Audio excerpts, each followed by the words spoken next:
Notre objectif aujourd'hui, c'est de vous présenter les métiers de la retraite complémentaire et de la prévoyance. Et là, on va faire un focus sur les métiers de la finance. Donc les métiers de la finance, c'est les métiers qui gèrent les chiffres de l'entreprise. Donc chez nous, il y a 4 grandes familles. Les achats, la comptabilité, la gestion du patrimoine et la gestion trésorerie-placement. Donc encore une fois, je vais vous faire une image, parce que je pense que c'est plus parlant pour les différents métiers du chiffre, puisqu'ils ont tous la même spécialité, c'est donner sens aux données et accompagner les processus soit d'achat, soit de comptabilité. Donc on va prendre l'image d'un restaurant. Donc en fait, les achats, ils conseillent et ils accompagnent les directions dans leur processus d'achat.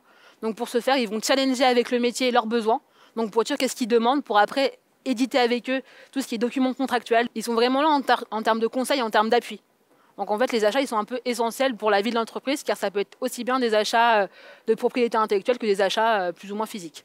Donc dans l'exemple de notre restaurant, les achats, ce sont les personnes qui vont être en charge d'acheter toutes les matières premières. Ils sont là pour faciliter le quotidien et pour aider, pour avoir vraiment un gage de qualité. Après, vous avez la comptabilité. Donc la comptabilité, ce sont les comptables qui s'occupent de tout ce qui est comptabilité analytique, auxiliaire, générale d'une entreprise. Donc chez nous, il y a différents types de comptabilité. Vous avez la comptabilité retraite complémentaire, assurance de personnes, d'entreprise et financière.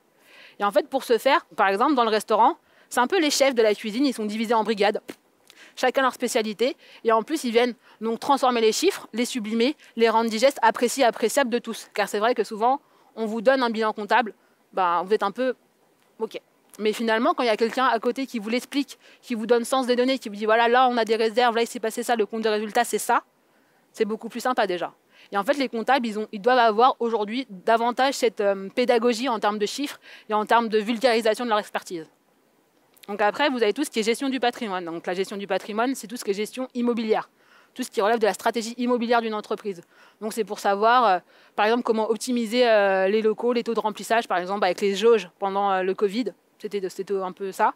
Et vous avez, au niveau du restaurant, c'est un peu les personnes qui vont déterminer quel est le bon endroit pour s'implanter, pour avoir un beau ton de passage, un beau taux de fréquentation. Mais après, vous avez tout ce qui est gestion, trésorerie et placement. Donc au niveau de notre restaurant, c'est qu'en fait, c'est dire, voilà, notre restaurant, il fonctionne bien, on a des bénéfices. À quoi on a envie de contribuer derrière? Est-ce qu'on a envie de contribuer à développer l'écosystème local des agriculteurs ou pas? Est-ce qu'on a envie de contribuer à la biotechnologie? En fait, c'est pour voir comment on a envie d'investir notre argent.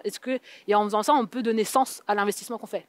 Donc c'est un peu ça le but de ces métiers. Et donc, pour l'ensemble de ces métiers, le goût du chiffre, la gestion au stress, la réactivité sont essentiels. Mais à ça s'ajoutent des compétences comportementales ou soft skills de plus en plus importantes, telles que la pédagogie, la vulgarisation et l'écoute. Parce que c'est vrai que ces métiers, ils sont souvent pas forcément mis en valeur dans l'entreprise parce qu'ils n'arrivent pas à mettre en valeur ce qu'ils réalisent. Et en fait, c'est un peu ça l'enjeu de demain pour ces métiers, c'est être beaucoup plus pédagogue afin de montrer leur valeur ajoutée à l'ensemble des collaborateurs de l'entreprise.